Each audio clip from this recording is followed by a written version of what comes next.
My name is David Brown. I have a blog called the Trinity Troodon and this YouTube channel.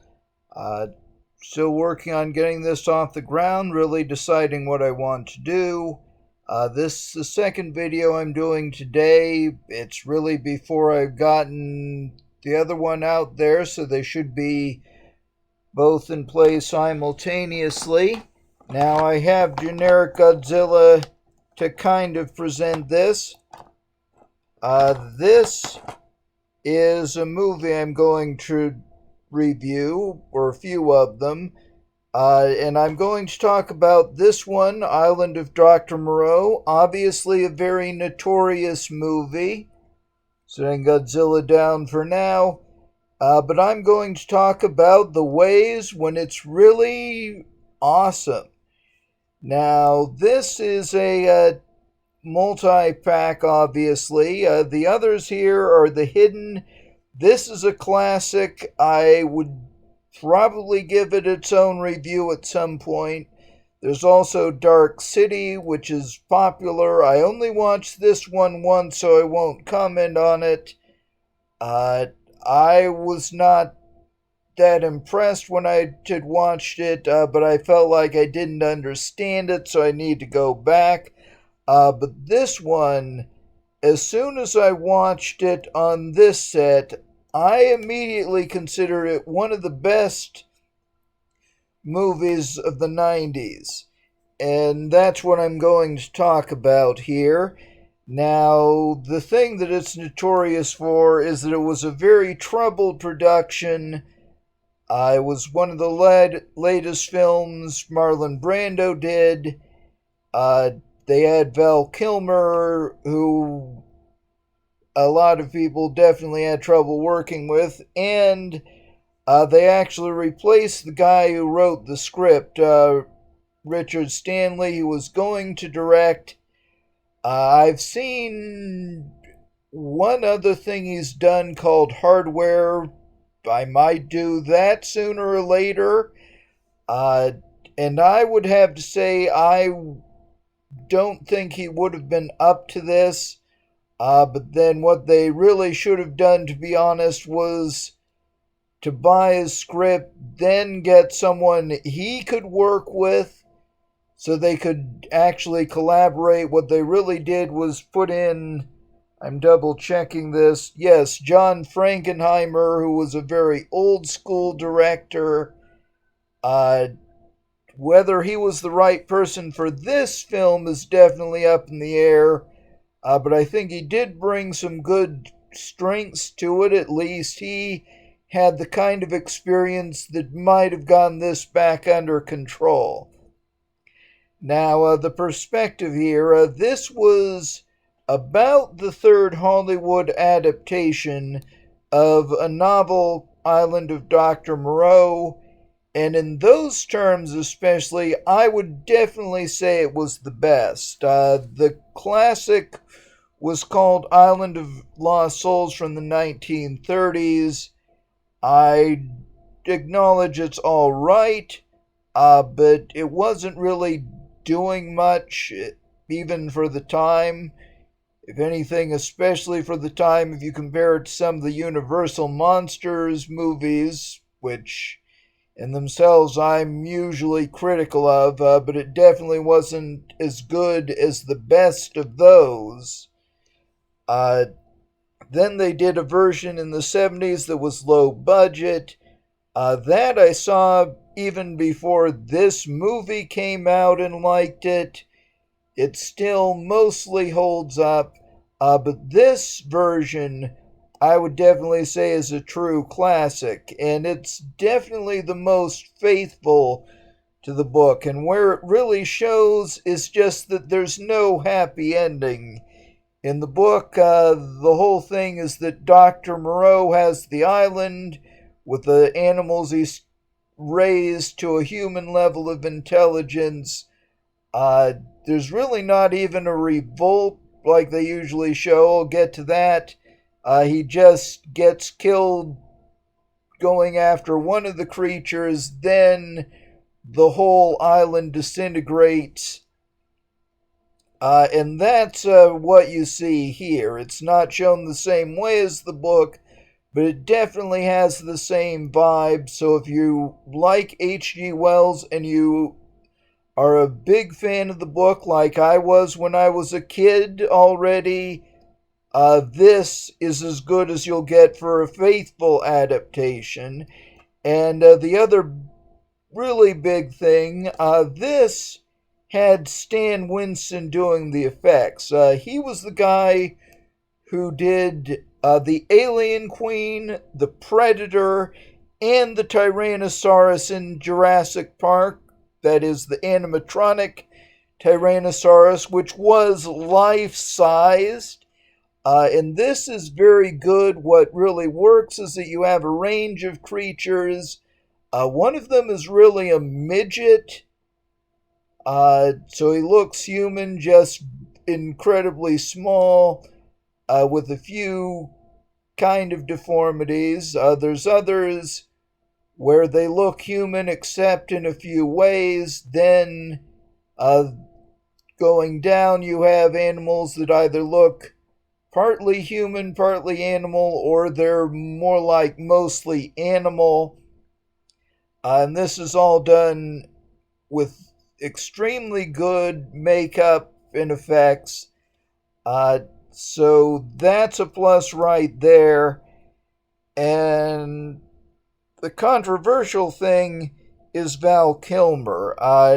Here, he is incredibly obnoxious, but he's actually fun to watch. I'd say, besides the effects in the story, most of the real entertainment value is watching Val Kilmer.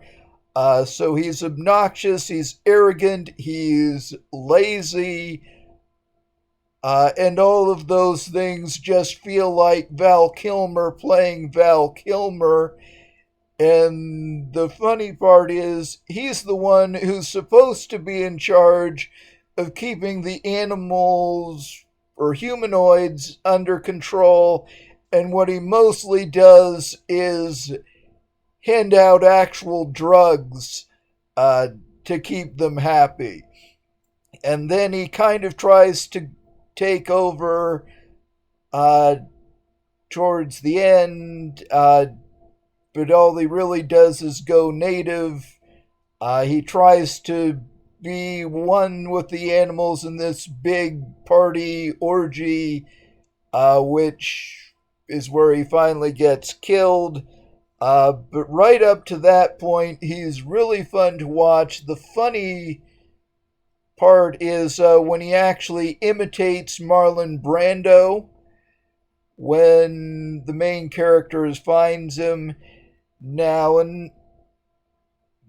another thing to talk about is the story and especially the ending. And there, you can really see where some of the disruptions in the production cause problems. The really biggest thing is that Val Kilmer wasn't originally meant to play the character he does.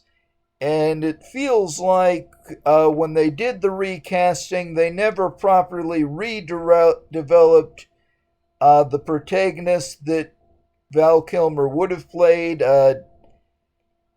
It's supposed to be a UN negotiator played by a guy named, I'm going with a guess on the name, David Thewlis. Last name certainly was Thewlis.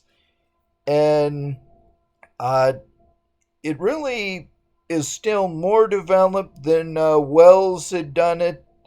Really, Wells' whole approach most of the time was to tell the story through a narrator who's really just the eyewitness, not doing much of anything. Because when he was really going with ideas and allegory, it wasn't that important for anyone to intervene or change the course of events. But there are definitely good moments from the actor and the character, and it really comes out in the end. Their setup is that Dr. Moreau has been using these implants that deliver electrical shocks, which was a very good way to modernize the novel.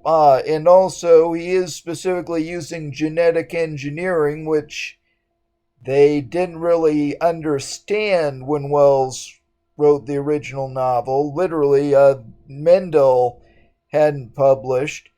So, one of the animals who's already in trouble a lot figures out where the implants are when he sees the dead body of one of the humanoids. It's usually just called the hyena pig, and he actually appears in the 1970s version also.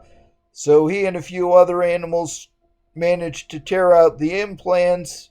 They confront Moreau. Initially, it's not even clear that they're planning to kill him, but when it just escalates, then they finally kill Dr. Moreau and eat him. And with Marlon Brando, he is really very effective in the role. It's a fairly limited role, but he does okay. The thing people make fun of is when he's uh, driving around the island literally like the Pope. It works in the movie, but then they pulled that completely out of context for the posters and made it look just silly. So after that, Val Kilmer's character is kind of the next in line, but then the hyena pig and his allies are trying to take over. They're finding weapons with help from one of the humanoids who is Dr. Moreau's servant or assistant. So they start killing the other animals. Oh, and one thing, the kind of good humanoid, the one who's trying to keep the humanoids, animals, however you look at them, living by Dr. Moreau's laws, is played by Ron Perlman. So the hyena pig takes Ron Perlman's character, the Speaker of the Law, hostage, tries to get him to acknowledge the hyena pig as the new leader, and then the UN negotiator protagonist steps in, and then he kind of confronts the hyena pig with what he's done and the fact that he overthrew Moreau. And then there's actually a line where basically the hyena pig says, "I'm God," or "I should be the new God," because that's how they viewed Moreau. But then the negotiator says, "Who is God number one?" And that is a very poignant line, and that sets up what happens from there. And it ends not quite showing uh, how far it goes downhill, but it's implied pretty clearly the animals are going to degenerate back to what they were. So there's no happy ending there. And again, that's exactly how the book was. Now, with the movie, people think of it as a bomb, but that really wasn't true. It was in the mid-budget range at that point, somewhere between 40 and 50 million, and the actual box office was close to that. It was really the same thing with The Thing. It was probably a money loser, factoring in the costs of distributing and marketing movies, but it wasn't a big loss. What I would really consider a big loss is when there's a pretty big budget movie that doesn't even get back half its budget at the box office. And I think really they were trying to do a movie without an audience in mind. They could have made it for science fiction fans, Wells fans, which probably would have meant a lower budget, even a different kind of release like direct to video, or they could have, to make it mainstream but still edgy, made it for horror fans, which probably would have meant going up to an R rating. That could have worked too, but they kept it PG 13 and they tried to do everything to make it look like a glossy mainstream movie, which was simply not what it was. So, those are my thoughts on this movie. I'm going to go ahead and put this up. I'll also post a link to a review I've done and one more thing on my blog. I have actually listed this among the best movies I've reviewed. You can make your own joke about that, but absolutely, for the attention and respect I think it deserves, this is way up there, especially compared to how it's perceived now. Unfortunately, if it was going to become a recognized masterpiece or at least something like a cult classic, it would have happened by now. Still, I'm sure there's other people like me who think this is a good movie. So if you're out there, definitely uh, take another look if you don't have it already, because it does deserve another chance. So I'm signing out. As always, watch something good. At least watch something entertaining.